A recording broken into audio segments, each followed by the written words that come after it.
കർത്താവിൽ ഏറ്റവും പ്രിയമുള്ളവരെ, അഭിഷേകം മന്ന എന്ന വചന സന്ദേശത്തിലേക്ക് എല്ലാവർക്കും സ്വാഗതം.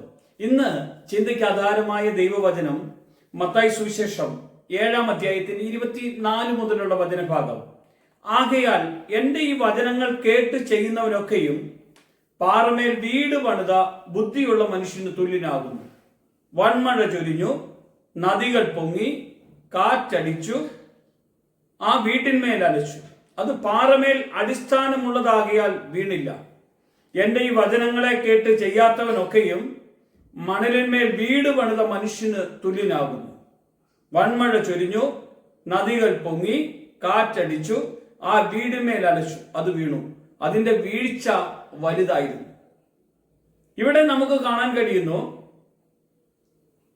രണ്ട് വീട് പണിയുന്നു ഒരേപോലെയുള്ള രണ്ട് ഭവനത്തിൽ.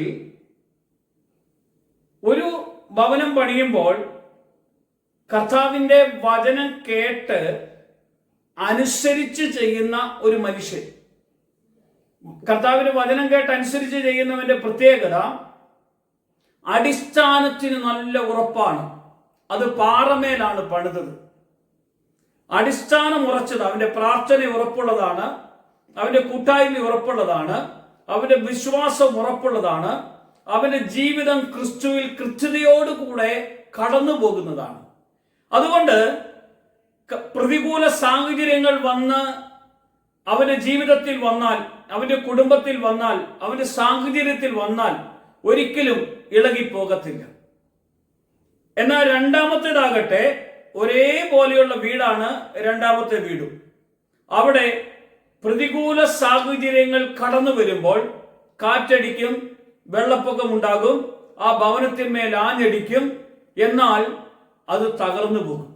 അതിന്റെ കാരണം വചനം കേട്ട് കർത്താവായ യേശു ക്രിസ്തു നിന്നോട് പറഞ്ഞ കാര്യങ്ങൾ നീ അനുസരിക്കാതെ സ്വന്തം ഇഷ്ടത്തിൽ, സ്വന്തം താല്പര്യത്തിൽ, സ്വന്തം ഇച്ഛയ്ക്ക് ഒത്തവണ്ണം നീ പ്രവർത്തിക്കുന്നത് കൊണ്ട് നിന്റെ ജീവിതം പ്രതികൂലങ്ങൾ കൊണ്ട് നിറഞ്ഞിരിക്കും, പ്രശ്നം കൊണ്ട് നിറഞ്ഞിരിക്കും, എപ്പോഴും രോഗം കൊണ്ട് നിറഞ്ഞിരിക്കും, എപ്പോഴും അസ്വസ്ഥത കൊണ്ട് നിറഞ്ഞിരിക്കും, എപ്പോഴും ദുഃഖം കൊണ്ട് നിറഞ്ഞിരിക്കും.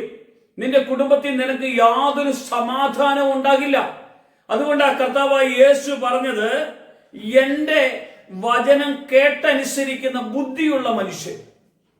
കാരണം കർത്താവിനെ വചനത്തിൽ ജീവിക്കുന്ന ഒരു മനുഷ്യൻ, വചനത്തിൽ ജീവിക്കുക എന്ന് പറഞ്ഞാൽ അവന്റെ ആത്മാവിൽ നിറഞ്ഞ് അവന്റെ കൃപയിൽ, അവന്റെ അഭിഷേകത്തോടു കൂടെ ജീവിക്കുന്ന ഒരു മനുഷ്യൻ ഒരിക്കലും ഇളകിപ്പോകത്തില്ല, ഒരിക്കലും തകർന്നു പോകത്തില്ല. പ്രശ്നങ്ങൾ വന്നേക്കാം, പ്രതികൂലങ്ങൾ വന്നേക്കാം, ഒറ്റപ്പെടുത്തലുകൾ വന്നേക്കാം. വചനം കേട്ട് ജീവിക്കുന്ന മനുഷ്യന്റെ ജീവിതത്തിൽ ഒരിക്കലും ഇളക്കം തട്ടത്തില്ല. എന്നാൽ വചനം കേൾക്കാത്ത മനുഷ്യൻ എന്നേക്കുമായി തകർന്നു പോകുന്നത് കാണാൻ കഴിയും. പിന്നെ ഒരിക്കലും അവൻ മുന്നോട്ട് കടന്നു വരാൻ കഴിയില്ല. യേശുവിൽ ഏറ്റവും പ്രിയമുള്ളവരെ, ഈ വചനം നിങ്ങൾ കേൾക്കുമ്പോൾ നിങ്ങളുടെ ജീവിതത്തിന്റെ ഉള്ളറയിലേക്കാണ് ദൈവത്തിന്റെ ശക്തി കടന്നു വരുന്നത്. ഈ ശക്തിയിൽ നിങ്ങൾ നിറഞ്ഞും ഈ വചനം അനുസരിച്ചും കടന്നുപോയെങ്കിൽ നിങ്ങളും നിങ്ങളുടെ കുടുംബവും അനുഗ്രഹിക്കപ്പെടും. യേശു നിങ്ങളെ അനുഗ്രഹിക്കട്ടെ. യേശുവിന്റെ നാമത്തിൽ തന്നെ. ആമേൻ, ആമേൻ.